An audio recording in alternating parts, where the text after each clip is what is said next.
한덕수 국무총리 또 가짜뉴스.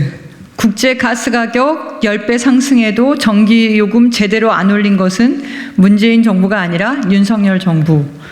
이제 책임 떠넘기기, 남 탓 그만하고 일 좀 하십시오. 어제 대정부 질문 이틀째인 경제에 대한 질문에서 한덕수 국무총리는 또다시 가짜뉴스로 국민을 호도했습니다. 어기구의원의 추경 필요성 질의에 대해 국가채무 문제를 얘기했고, 의원석에서 저 양이원영 의원이 36조 한전적자는 어떻게 할 거냐고 하자 국제 가스 가격이 10배씩 오를 때 단 한 번도 요금 인상을 하지 않은 정부가 바로 문재인 정부라며 사실과 다른 주장을 한 것입니다.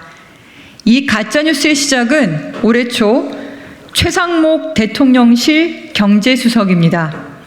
지난 겨울 난방비 급등이 지난 몇 년간 인상 요인이 있었음에도 요금 인상 요인을 억제했고 2021년 하반기부터 국제 천연가스 가격이 2021년 1분기 대비 최대 10배 이상 급등한 데 기인한다라고 했지만 이는 사실과 다른 발언이라서 제가 바로 잡았습니다. 그런데 한덕수 총리가 똑같은 말을 또 반복하고 있습니다. 먼저 가스 가격 10배 급등은 아시아 현물가스 가격이 아니라 유럽 현물가스 가격 기준입니다. 러시아 우크라이나 전쟁 이후 아시아 현물가스 가격보다 낮았던 유럽 현물가스 가격이 대폭 올랐습니다. 두 번째, 유럽 현물가스 가격 10배 인상 시기는 2021년 1분기 대비 문재인 정부가 아니라 윤석열 정부 들어선 이후인 2022년 9월이었습니다. 문재인 정부 때가 아닙니다. 문재인 정부 때인 2021년 하반기부터 아시아 현물가스 가격이 오르긴 했지만 10배까지 오르지는 않았습니다. 세 번째, 가스 도입 물량 중에 장기 계약의 약 70%를 차지하기 때문에 국내 도입 가격은 현물 시장 가격만큼 오르지 않습니다. 2021년 상반기 대비 2022년 가스 도입 물량 평균 가격은 2배가량 올랐을 뿐입니다. 2021년 1, 4분기 평균 가스 도입 가격은 톤당 461달러였고 2022년 1, 4분기 평균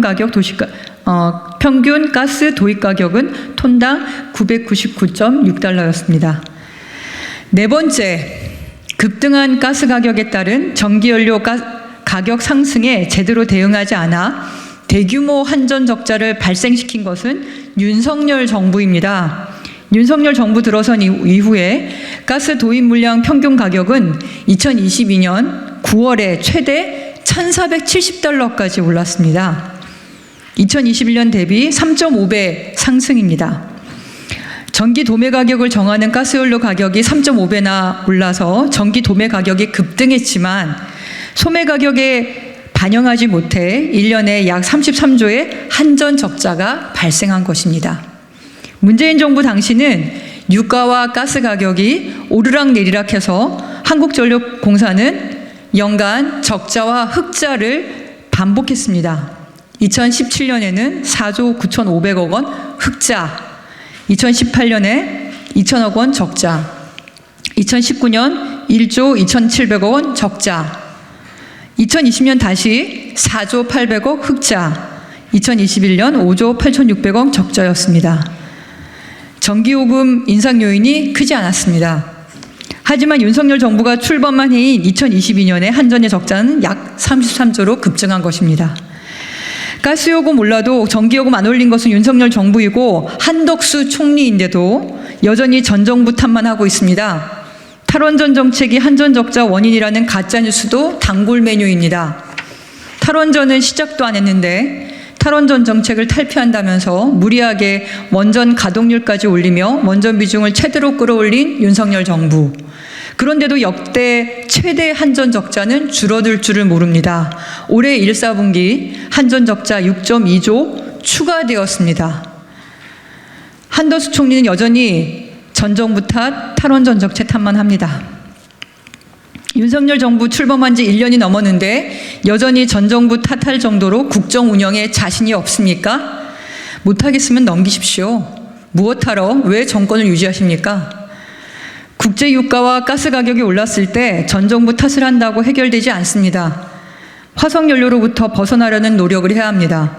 에너지 요금 정상화로 시장 신호를 정확히 줘서 에너지 효율을 강화시키고 연료가 필요 없는 재생에너지를 확대하는 계획을 앞당겨야 합니다. 그리고 당장의 에너지 가격 상승으로 고통받는 취약계층 지원을 위해 적극적인 예산 투여가 필요합니다. 한전 적자 수십조 원에 세금 투여하는 것보다 세금으로 중소기업, 중소상공인, 에너지 취약계층 지원하는 것이 더 효율적이고 경제에 도움됩니다. 이제 책임 떠넘기기, 남 탓 그만하고 제발 일 좀 하십시오.